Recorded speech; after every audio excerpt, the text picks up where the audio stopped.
एक समय की बात है। एक बड़े से बरगद के पेड़ पर मेघदत्त गुरुजी रहते थे, जो जंगल के बच्चों को पढ़ाते थे।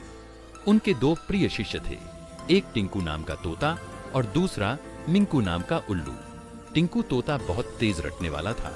वह गुरुजी के सिखाए हुए हर श्लोक और पाठ को बिना समझे हूबहू दोहरा देता था। गुरुकुल में उसकी तारीफ होती थी कि वह सब कुछ तुरंत याद कर लेता है। लेकिन मिंकू रटने में धीमा था। वह हर बात पर गुरुजी से पूछता था, ये क्यों है या इसका क्या मतलब है। वह जब तक किसी बात को पूरी तरह समझ नहीं लेता था, तब तक आगे नहीं बढ़ता था।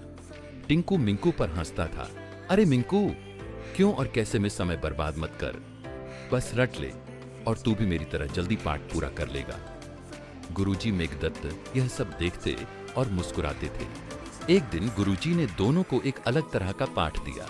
उन्होंने कहा, आज तुम्हें पढ़ना नहीं है, बल्कि जीवन का पाठ सीखना है। जाओ और मुझे बताओ कि एक नदी में बहते हुए लट्ठे को बिना छुए कैसे रोका जा सकता है।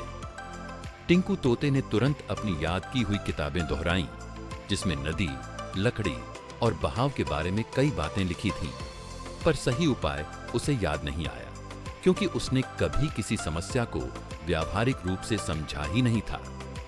वह घबरा गया, लेकिन मिंकू उल्लू चुपचाप नदी के किनारे गया। उसने देखा कि लट्ठा तेजी से बह रहा है। उसने याद किया कि गुरुजी ने समझाया था कि तेज बहाव को धीमा करने के लिए क्या करना पड़ता है।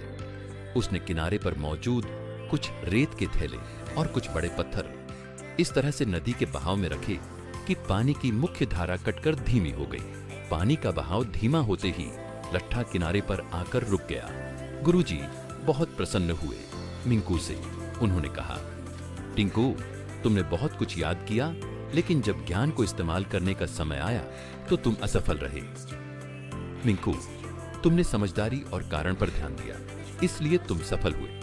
इसके बाद मिंकू उल्लू ने तुरंत अपनी जिम्मेदारी समझते हुए लट्ठे को सफलतापूर्वक रोकने के बाद नदी में डाले गए सभी रेत के थैलों और पत्थरों को वापस किनारे पर निकाल लिया। नदी का बहाव फिर से सामान्य हो गया, जैसे कुछ हुआ ही नहीं था।